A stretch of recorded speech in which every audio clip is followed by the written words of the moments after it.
If we stay in the comfort zone all the time, then we're holding ourselves in this container of who we are. But what gets people confused is they think, I just want to be authentic.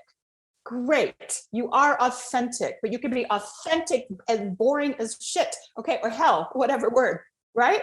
And listen, the more you practice, that's why I love coaching and helping people, actors or musicians, or they all have coaches. Look at these guys, the NFL, take the sports, the Olympic skaters. My daughter grew up with Olympic ice skaters. I did a bunch of makeup for NBC Wide World Sports, the Olympics and things.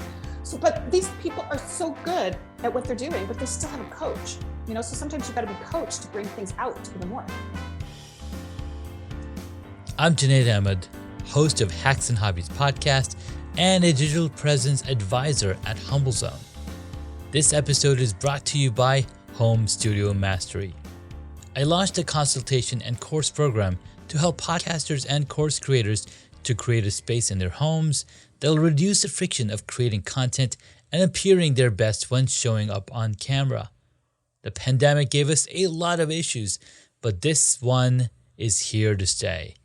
We're now so much closer to our audience thanks to video becoming more popular and affordable.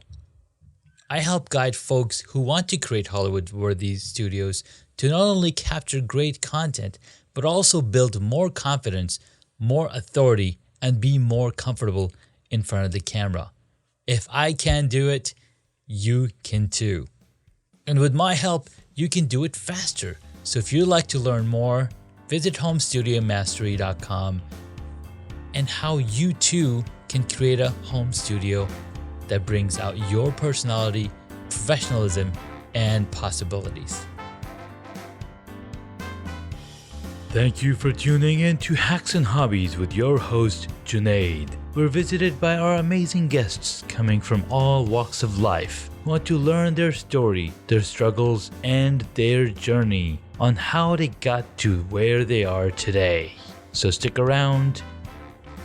Today we get to speak with Lisa Monette, a social media, video voice coach, growth strategist, camera confidence ninja, and she specializes in authentic live video coaching for leaders who must have content that engages, is creative, and converts. She has personally been responsible for millions of dollars of sales and recruiting, including her pink trophy on wheels for Mary Kay Cosmetics, keynote training, 5-figure launches on Facebook with her Come Live on Camera challenges. She has worked on teams and trained with elite superstars such as Tony Robbins, top celebrity voice coach Roger Love, Academy Awards film pro Travis Shields, and Hollywood Reel producer Jay Menez, along with others. Her passion is to help entrepreneurs to stop stalling and to stand out in their life by using their voice on video. I'm super excited to bring her on the podcast, and in this episode, we're going to jump in and discover Lisa's origin story. Lisa, thank you so much for coming on to the podcast. We've connected for the past couple of years through Greg Roulette, and it's been an amazing journey knowing you and learning about you. So thank you so much for agreeing to coming on to my funny little podcast. Oh, I'm so glad to be here. So glad to be here. So Lisa, you are a live video expert. So tell us a little bit about yourself and how you got really involved into being a live video expert. I love it when I hear the name live video expert. Sounds like I'm really good at watching Netflix. She's live. She's so good at watching videos. And I'm not a gamer either. I'm actually, I'm a Isn't that funny? It's like live video expert. She knows how to watch it. Here's what happened, Junaid. I started watching people do challenges a few years back, especially during COVID, during the pandemic and all that, people pretty locked down. And I started watching people doing videos. And even way before that, I was always watching people on camera. I was a professional makeup artist. I was born in Hollywood. I had my own makeup brand. I traveled, and I have a big story around doing, events. But I really started to look at when everyone started getting on the internet more for Facebook Live, when all that started coming out, I started to see, I'll call it a bunch of amateurs versus people that are, professional, right? Is this thing on? I'm just gonna wait till some people start talking and then I'll talk. Exactly. And, and I am an entrepreneur. I mean, I have my whole thing is entrepreneurship, freedom. I'm all about freedom and expression.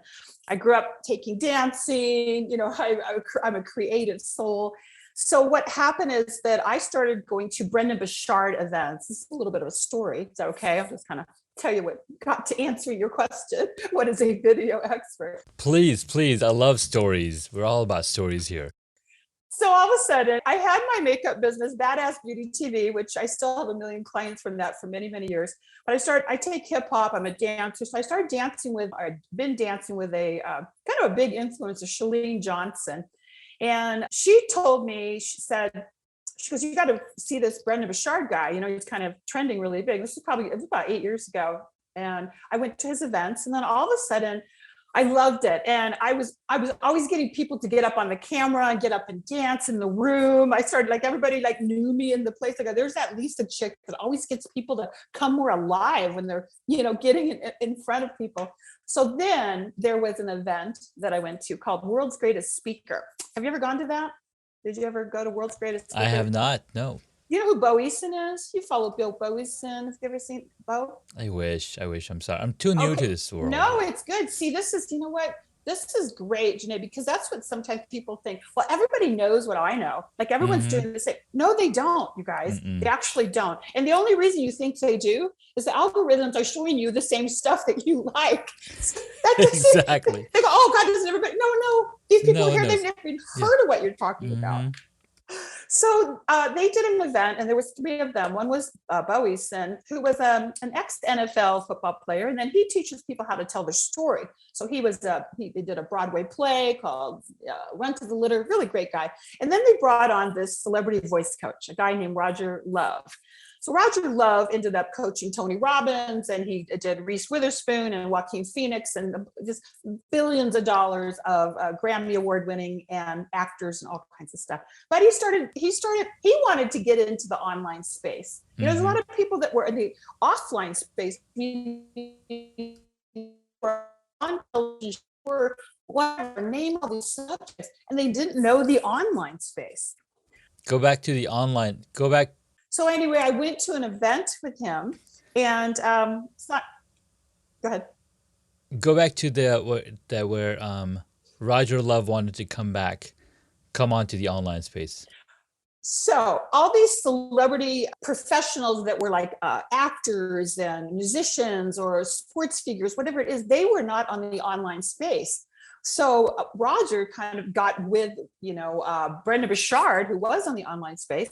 And then he just decided, hey, I'm going to try to help now the entrepreneur space, business space, versus just this, celebrity singers, because everything is about your voice. So anyway, long story short, I did his program. I started getting coaching by him.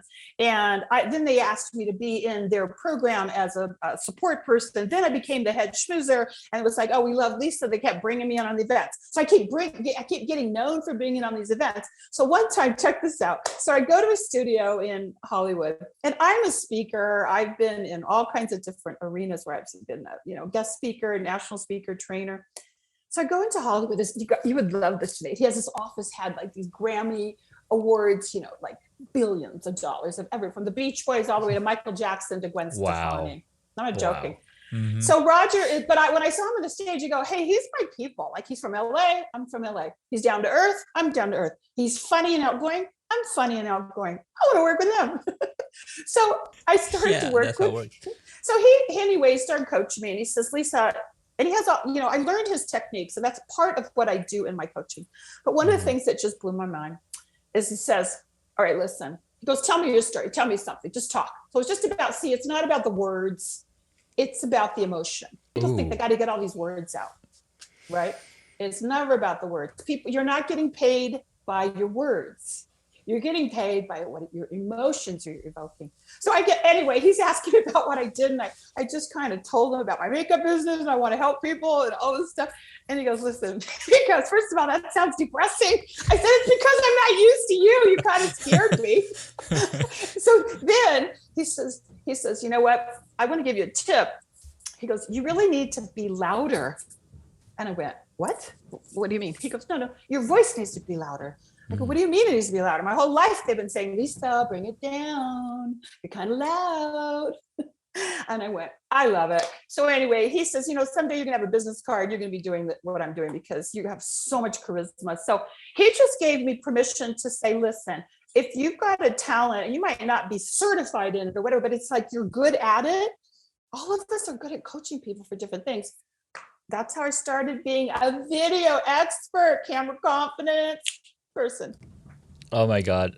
I love that story because, first of all, I love stories. I'm going into storytelling. Like that's basically the whole idea behind the podcast was, okay, first of all, I was like, I don't have a story. Yes, you do. Why would anybody listen to my story? But then Gary Vaynerchuk told me, dude, just document your journey. And I was like, what am I going to document? And luckily, I had just finished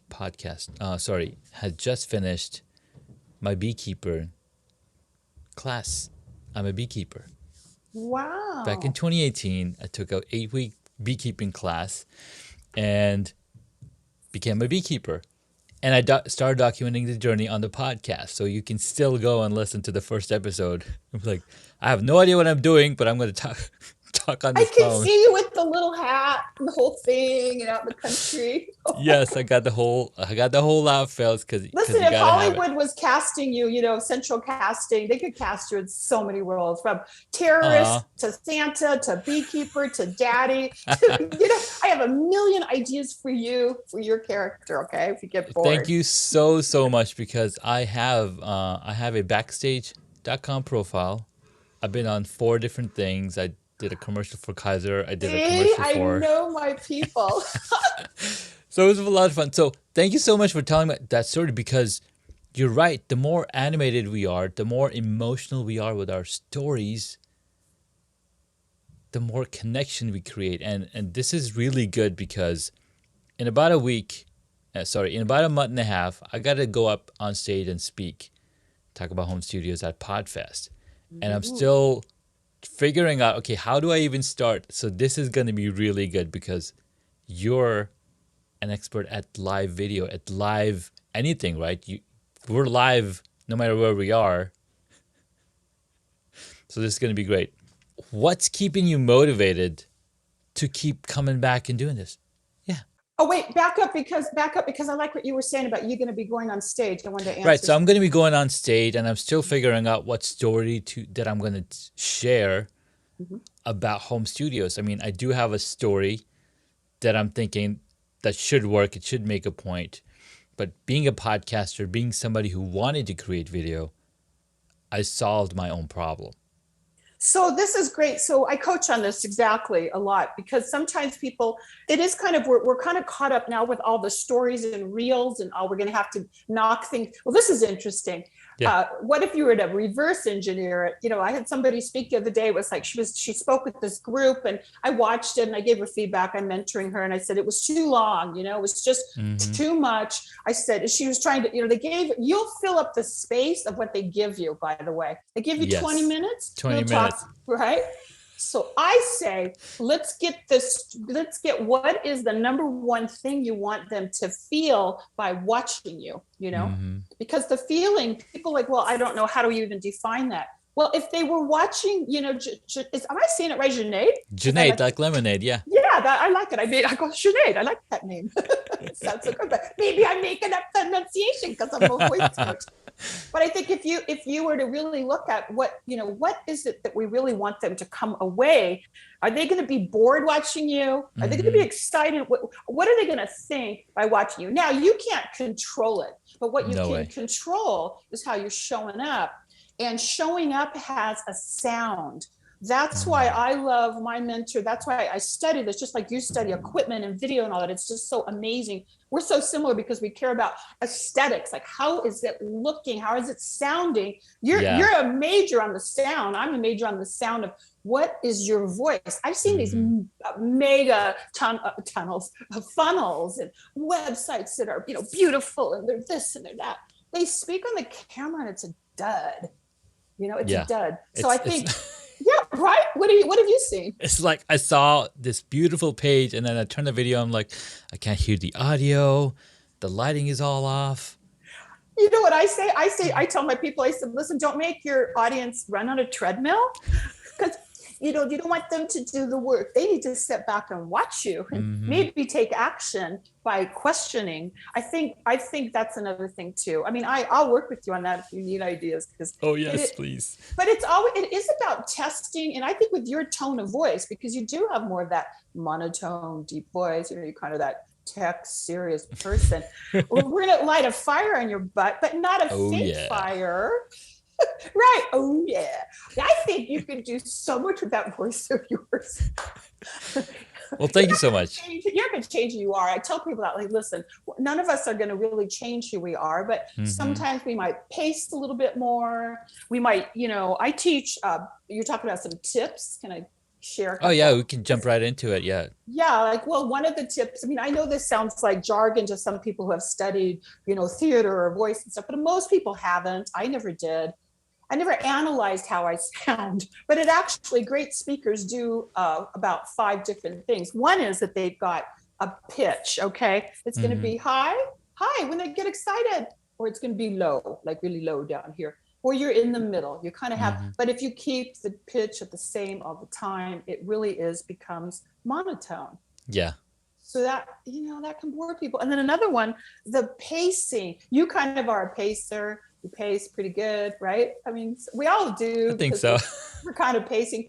But when you're speaking on a stage or when we're doing live, one of the things I did learn is how to pause, not pause fake, but then just speed it up. Because when you speed it up, there's like excitement. But I see so many people, they're excited. We're going to do this thing. And it's the same thing. Yeah. So pace. And then another real quick one is volume. Like I told you, my mentor, it's like, you need to be louder. There's an epidemic right now of people whispering. You know how I know? Oh my God. Have you ever watched those reality shows? I have not seen those reality shows. See, some of your audience has. They're very popular and I hate them. But I watch them once in a while because they talk so weird. They're not talking normal. They're not breathing. So anyway, so that's another one, your volume. And then your tone. Some people are very airy, like Marilyn Monroe. They're not breathing. They don't have depth to their thing. So that's another tip of, that. And then just melody. I think that's when I watch these videos that they seem sometimes to have no melody. Like there's nothing differentiating. So I have a million tips. You could just no. That's really really good, because when you said some people whisper, it actually reminded me of Seinfeld episode where it was the low talker. Like he's a low talker, and he ends up with his frilly shirt on the stage. Really, he was a low talker. I love that. So I was like, okay, so it's relating back. So it totally makes sense, because you got to be animated with your voice. You got to be interesting to the person listening to you. And the beautiful thing about podcasting is it gave me that practice that I needed. Like I was talking to myself for a whole year in my car, trying to talk myself crazy about beekeeping and the different life cycles of bees. And then, in fact, I even recorded a 2.5 hour long story that became a book. 2.5 hours. That's a Netflix series. It is a Netflix. It was like 17,000 words. This guy's like, dude, I just need 3,000 words. Like, I don't know how to control that. I just spoke what I spoke. So, anyways. Oh God, that's funny. He was like, do you want to write a book? I'm like, I'll get back to it. Yeah. So that was one of the goals for 2021 and 22. So, well, it'll get there. I know that I have a book in me, but telling stories is so powerful. And I'm reading a book by Matthew Dix, and it's called Storyworthy. And this guy he's like, I've given my students a homework for life. I'm like, what is homework for life? He's like, every single day, at the end of the day, take 5 minutes and write down something that was really like something that happened in your day. And what that does, that now you can recall that story back. Well, welcome to, I don't know if you're doing a lot of stories on Facebook or reels on Instagram and Facebook. And right now, Facebook is really pushing, pushing those for reels, reels and even want to pay you for it. So it that's what it is, exactly what you just said. Listen, I was in the gym yesterday taking a dance class, and now I'm thinking, okay, it's trending. Okay, I got to tell. I don't want to talk about my life every second. It's like, are you kidding? I'm like, some of these people, some of these social media say, turn it off. Selena Gomez, who has 50 million followers or something like that, hasn't been on the internet in 4 years. That's true. She said, I'm done. I needed to take a break. And then she goes, yeah, I feel like a human again. I'm thinking, well, what are we doing? Are we just on here all the time? But I thought, no, it's my business. Yes. But I got out. This is an example. I got out of the gym. I worked out and I thought, okay, 2 things happening. I'm not pressuring myself. I'm not trying to be under pressure, but I'm also knowing if you're not growing your business using social media, you're going to fall off and you're not going to have them. So True. I got on a little reel, had a cute little filter. I've been all sweaty, but it cleaned it up a little bit. And I just was going on about, I've been juicing right now and I'm following, have you ever heard of the medical medium? Anthony I have not Williams? heard of medical medium, but I know juicing. Yeah, he's really big. Robert De Niro follows him, Gwyneth Paltrow. He's brilliant. He actually is a medical medium and he's genius on health. So I just was talking about, I have 60 seconds. So I'm telling this little thing about, I'm feeling great. And then I just throw in a little thing and go, hey, you want to come alive? Come over to my group, come alive on camera. You're going to, because you got to be able to think if you're going to go on video. Yeah. So I'm merging life with the business in a way. And they don't do it all the time, but that's what we're talking about, right? Stories. That's what we're telling. Yeah, exactly. Yeah. Oh my God. I love this conversation so much, but we don't have enough time. I just want you to know, don't feel bad. Everyone that says they're going to do a podcast with me for 30 minutes, they always break their promise to go. Because I'm fun. That's what you have to be. You have to be exciting. That's what being on video and speaking on a stage is. If you go up there and you're fun, people are they don't care. They don't need all the words. You could have one story, Janae, one or two things. That's it. I mean, that's cool it. stuff. Just need one story. Yeah. Well, it's been really awesome talking with you. We're going to take a break. Cool. And come right back. Awesome. Ding, ding, ding, ding, ding. All right, we're fun. I love you're so smart too. Like you get what I'm saying. Like some people are really slow. We're like really quick. Come on. So slow. Well, I only invite people that I like. Okay. Thank you. I'm glad. I agree. I don't like. Did I tell you I did a video? I think I did a live on this. This girl wanted to interview me to see if I was okay to be on her podcast. So listen, I should tell you this one. So I go and we're going to just be on a Zoom, to see if she, what she's about. Her bedroom has her bed unmade. Her clothes are there. Her shit's everywhere. She's in the dark.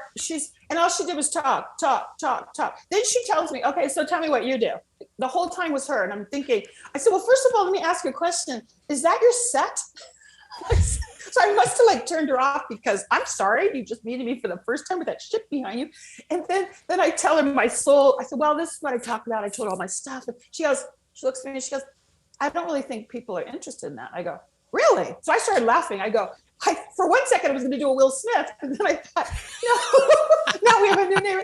I go, really? You don't think people are interested about coming alive and having confidence? And she goes, I don't really get that. And I thought, I get it. What a loser, And then I went live right after. When you get on shitty stuff, it gives you so much content. Yes, so much to talk about. Okay, oh my God. To you. Sorry, I could go off forever. Welcome back. We are back with Lisa. We've been talking about reeling in your voice and how you present yourself on live video. She's an expert in these. She's an expert in live video. Gosh darn it, I forgot the word. Welcome back. Lisa is a live video expert. She's amazing in so many different things. She's worked with amazing human beings like Tony Robbins, Roger Love, and names that I can't remember. There's so big name that I can't even. Oh my God, this is so bad. Cut. Don't use that. Okay. Welcome back, guys. Thank you so much for making it past the hub. We're talking with Lisa Monette, and we heard some really amazing things. Her story is amazing. She's worked with a lot of amazing people. Tony Robbins, I grew up on that guy. I mean, it was 1999 when I got his CDs, and I'm listening to those CDs, The Personal Power. And this lady's worked with people and worked with Tony Robbins on how to present. So we got some really good tips on how to really reel in your voice. And she gave, if you haven't listened to the previous part of the episode, go back and listen to it. She's got 4 or 5 different points. Let's cue them in. So Lisa, they were having your pitch, having the pace of your sound, and having the volume, bring the volume down, and the tone. Be able to go up and down in your tone, just like we love the 4 seasons. Why do we love the 4 seasons? Because the change, it's so beautiful. You got to bring that to your voice when you're on the stage. And I'm learning a lot from it, because in a month and a half, I'm going to be on stage at Podfest talking to you guys about home studio mastery. See, I think you should come out doing, disco dancing and blow their mind. I'm just joking. You know what I mean? Because this is another thing I coached on, or I do coach on, is that like anything in life, we have to be able to stretch, okay? Mm-hmm. Because if we stay in the comfort zone all the time, then we're holding ourselves in this container of who we are. But what gets people confused is they think, I just want to be authentic. Great, you are authentic, but you can be authentic and boring as shit, okay, or hell, whatever word, right? But you do, the more you practice, that's why I love coaching and helping people. Look at all the great Academy Award-winning actors or musicians, or they all have coaches. Look at these guys, the NFL, take the sports, the Olympic skaters. I mean, my daughter grew up with Olympic ice skaters. I did a bunch of makeup for NBC Wide World Sports, the Olympics and things. So, but these people are so good at what they're doing, but they still have a coach. So sometimes you got to be coached to bring things out even more. That's right. You gotta be coachable. First of all, forget about having a coach. You got to be coachable. If you're not coachable, if you're not looking to grow, then you're in the wrong business.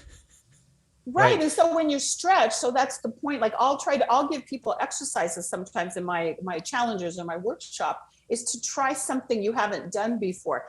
I believe that we are all characters. Okay, mm-hmm. We're in a movie called Our Life. Who is it? Shakespeare says we're all theater and we're all stage and actors. Whatever that quote from Shakespeare. Yeah. But he's absolutely right. Same thing with Aristotle. Same thing had the whole quote about we're all in a theater right now. You get to pick the role that you want. You might have a role today that says mother or father, or the role today that's business person.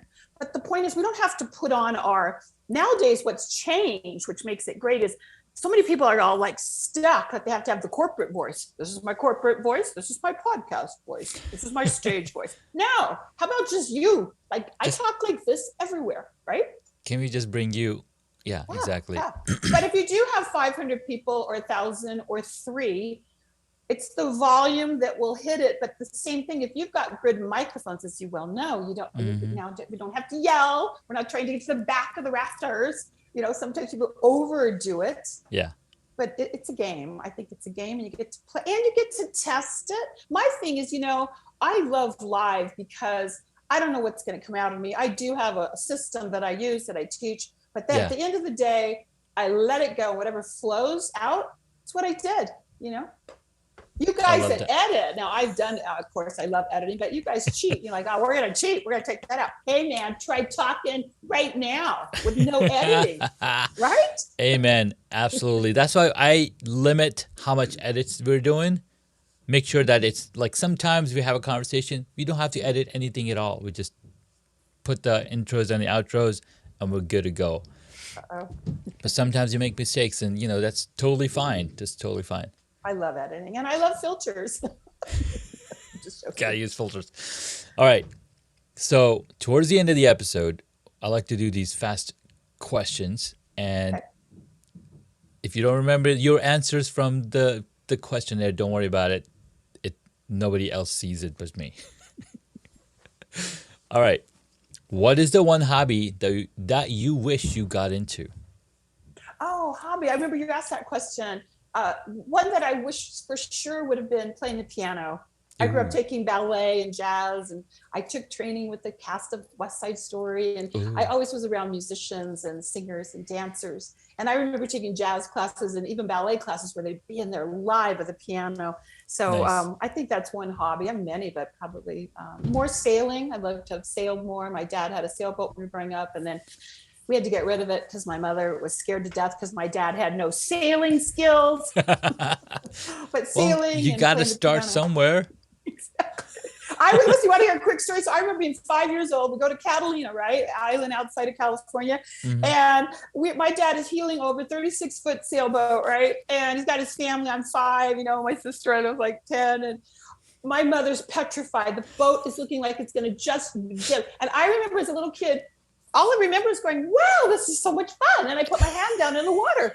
And I remember my mom going, Lisa. And I went, oh, this is so fun. And then we got to Catalina, it was turquoise. And then we came back. My mom says, you're selling the boat. Well, that's a beautiful story. I love that. So, next question. What did you want to be when you were a child? I wanted to be an ice skater and a dancer, those two things. I took ice skating when I was 10 years old, and I took from a really cool rink in Pasadena, California. But I was sharing a lesson with a girlfriend. And anyway, I was really good at it. But the coach came to my parents and said, she should go to the Olympics. She's so great. We want to train her. But my parents were both working, and they're like, that's ice skating, whatever. And so I was crushed. So I didn't get to stay in it.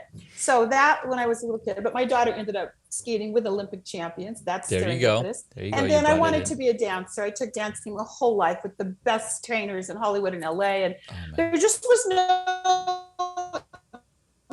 business for it in those days. You know what I mean? Everything changed so much with the internet and MTV, and it was just, I already was out of it. But I've danced my whole life. But I have to say, I was living in Las Vegas at one time. I still live in Las Vegas now. But these women wanted me to teach them how to do Thriller to Michael Jackson. And they wanted to pay me. So they paid me to teach them how to dance. So I was a professional dancer in Las Vegas. Yay! Oh my God, that's so amazing. I still don't have the moves down for.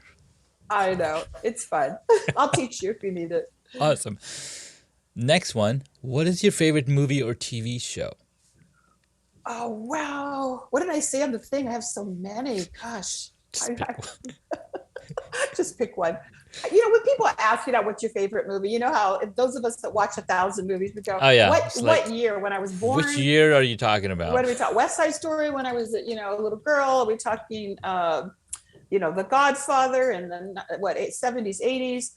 There's just so many. I love great Scent of a Woman. There's Hunting. there's a few good men in there, A Few Good Men, yes, ha ha ha, cute. I don't know why I'm obsessed. You know why I got obsessed with A Few Good Men? I think when I think back now, I wasn't even doing what I'm obviously a coach and anything. Mm-hmm. But do you know that what's his name? The older actor that was in it. Al Pacino? No, A Few Good Men. You're so cute. You haven't seen it. It was with Tom Cruise. Okay. And who's the Laker fan? What's his name? The Laker fan. Yeah, the guy that's in A Few Good Men. Oh my gosh. Oh, he's so funny. I can't believe we're here. Google that. Stop. I know. As Kevin Bacon, Jack Nicholson. There we go. Back up. Here we go. Okay. Well, I love this movie, A Few Good Men. And the thing about A Few Good Men, why I think I watched it so many times, is that was the first time I think in history that Jack Nicholson, I believe, I think it was that movie came out in the 80s or early 90s. 92. He got paid, I think, $1 million, $1 or $2 million, and he had 3 scenes. He has one line in Cuba, he has one line in the office, and he has the famous line at the end, He says, I want the truth. He goes, you can't handle the truth. So I this acting, and then Debbie Moore, and then Tom Cruise just flips out. So I think that's one of the reasons I watched it many times. But there's so many. Television, Schitt's Creek. I still love Schitt's Creek. It's so funny. You're gonna love the next question then, Lisa. What's that? What movie would you choose if you got to play a character in it? Oh my God. I wish I had known these questions before. What movie would I played if I could have been the character in it? Let me think for a second. Oh my God. Probably Anita in West Side Story, because I would have got to dance. Oh, yes. Bring on Anita. That's why. We have a new contender. Yeah. Thank you. Thank you. I appreciate it. All right. Next question is, who is your favorite superhero? Oh, as you mean like Superman and Marvel characters? Superhero power. Pick. Yeah, you take your pick. Oh my God, that is so not me. So that's funny. It's okay. I ask questions that I'm interested in answers to, That's such a Junaid question. Like, that's such a Junaid question. Superhero, me, myself, and I. All right, here's one superhero. Okay. When I was younger, like when I was a flight attendant, people used to say I look like Wonder Woman. They're like, "Are you Wonder Woman?" But I thought she was kind of Hollywood tacky. But when my daughter was a little girl and she was on the staircase, she was obsessed with a superpowered cartoon character called She-Ra, Princess of Power. Do you remember She-Ra, Princess of Power? I remember She-Ra, yes. Right. So my daughter would scream this out, She-Ra, Princess of Power. She'd jump off the stairs. So I guess, does that qualify? I think that qualifies. That's a superhero. Last question. I think it's going to be a fun one. Let's see if you... And I don't put these ones in the questionnaire because I want that... What's that thing that people do on TikTok when you're doing a blind challenge kind of thing? Like spontaneity or yeah. Or roast. If you were a board game, what would it be? God, the board game? Oh, a board game? Game. Yeah, well, I would, if I was a board game, excuse me, what I'm obsessed with, I used to play all the time is backgammon. And I'm really good at it because I can kick ass in it and I know how to move on it and I can pretend that I'm not going to do something, jump on it. So it's one of the boards. Does that qualify? That absolutely does, yeah. I love it. If you play it with the Middle Eastern people, their boards, as you might know, are, I don't know, in India or what certain countries, but they're made out of wood and they slam it and they slam it and they slam it. Then when they started doing backgammon in the United States, they had it all, with leather and it was like padding. No, you got to play with the Greeks. I was married to a Greek. They like slam it. I was like fast. And then he tried to cheat really quick. It's like, no, you can't cheat. You got to do it the right way. That's too funny. That's too funny. Well, Lisa, thank you so much for your time. I really appreciate all the beautiful, amazing stories that you've shared with us and the tips that people can immediately start using to be a better live video presenter or just speaking in general in front of audiences, because that's a talent that you got to really practice. And I had to practice I had to practice a lot to get this good on video and being able to talk and tell a story. So thank you so much. See, that's so good. Thank you for having me, because one of the things like having charisma and being dynamic, everyone's different. We've all got different personalities, but I think if you can trust yourself that it's okay to play like a game and to not feel like you're being judged, like there's this big judgment, and you get messy, you get sloppy. you have fun things. You let something be a little crazy or whatever. You can cheat, with notes, lots of notes. That's right. You got to have the notes too. Yeah, so you but you don't have to get stuck on them, And exactly. I say anytime, just, my wish for your audience is that everyone really goes out and share something that's exciting and fun, and also learn to intertwine it with your business, but don't be boring. Right. Absolutely. Well, Lisa, thank you so much again for the opportunity. We'll talk to you soon. Thank you. Thank you for listening to Hacks and Hobbies. You can find additional information on the guest today on their website, hacksandhobbies.com. Please feel free to subscribe to the podcast so you don't miss out on upcoming interviews with amazing guests.